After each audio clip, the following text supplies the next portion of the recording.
Today I'm going to be showing you 5 reasons that diamonds suck in Minecraft. But before we begin, please drop a sub, it helps me out big time. Let's get into it. The pull of diamond tools and armor has always been tied to the scarcity and effort required to obtain them. However, recent updates have made it way too easy for players to acquire these coveted items through trading with villagers, which in my opinion undermines the core principles of the game. I think it deducts from that feeling that you get when you finally kit out your gear as well. And realistically, when you play the game this way, which I'm guilty of doing sometimes, it kind of just becomes an economy and less of a survival game. And it's easy to say, oh, well the gear isn't that good and the enchantments aren't too crazy, but realistically you can just use a grindstone to get rid of them and then enchant with the levels that you already have. And I don't know, I think it just makes the mining part of Minecraft less important overall. And to build on this point, I want to highlight these 2 iron golems here. I mean, everybody and their mother has created a new world and gone for an iron farm right off the rip, right? Which again, you know, I'm guilty of, and I'm not here to say that it's a bad thing in any way, but it kind of just changes your perspective on the material. I mean, iron used to be a situation where you had to go deep into the caves to mine it up, right?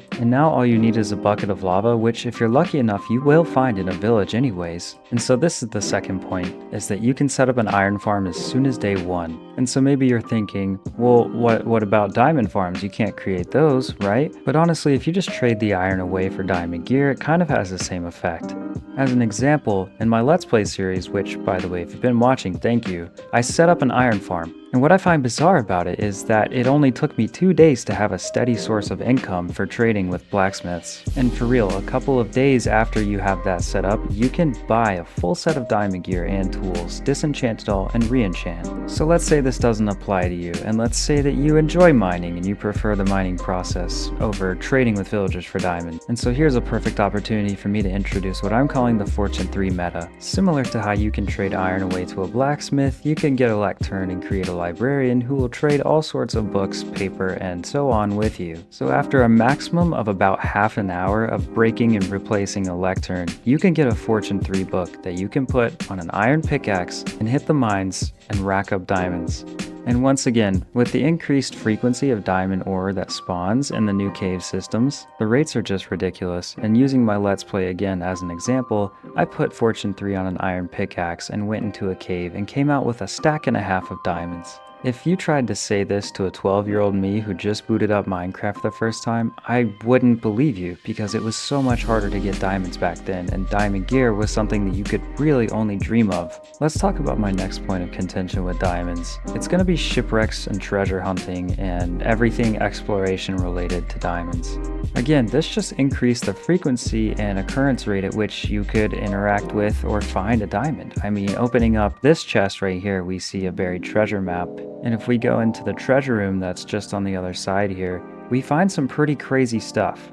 Diamonds, emeralds, iron, which don't get me wrong, is a really cool feature, and I'm very glad that they added new structures like these, but it kind of diminishes that feeling you get when you find diamonds in a cave for the first time. Because I feel like it's pretty realistic to say that you'll probably find diamond above ground before you find it underground, or at least that's how it is in these newer updates. And so now I want to pivot to a topic that has severely changed the way that I think about diamonds, and I'm sure it's changed the way you have too, subconsciously. And the point is that it's just another step to netherite. I point this out in my tier list videos, but I think it's significant enough to talk about again here. Where diamonds used to be the one and only thing that you would reach for when you started a world, now there's netherite, and now there's extra steps to getting to the best gear in the game, and diamond just happens to be one of those steps. It takes the emphasis off of diamond being one of the cool things that you find underground, and now it's just part 1 of 2 to getting netherite. And I will say that I'm a huge fan of the way that Mojang has decided to change the smithing templates. I think it's awesome that you now need diamonds to create more templates.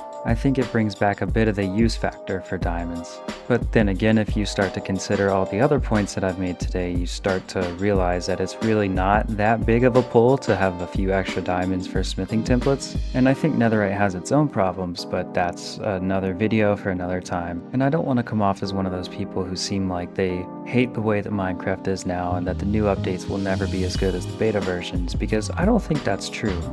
I just think that diamonds need a bit of tweaking is all. And really, I like the direction that Mojang is trying to take the game. I think that it's awesome that they're putting more emphasis on exploring the world, I mean through new biomes, structures, and whatnot. I just think that if they're gonna keep putting that emphasis on exploration, that they should make it maybe a little more challenging to get these rare materials so that it can live up to the name Minecraft. I'll be interested how the new blocks, such as the auto crafter, the copper bulb, or the new mace that's coming out can affect the way that diamonds are used, but I do worry that the trial chamber will just be another way to get some quick diamonds. So to sort of tie things together, I want to reiterate that I love Minecraft, and nothing that Mojang ever does will pull me away from Minecraft. It's one of my favorite games and has been since it came out on console in 2012. I just feel like the game is beginning to shift away from mining and crafting and more to exploration and finding cool structures to get your gear. And just one other thing I wanted to point out, I was playing around with this villager,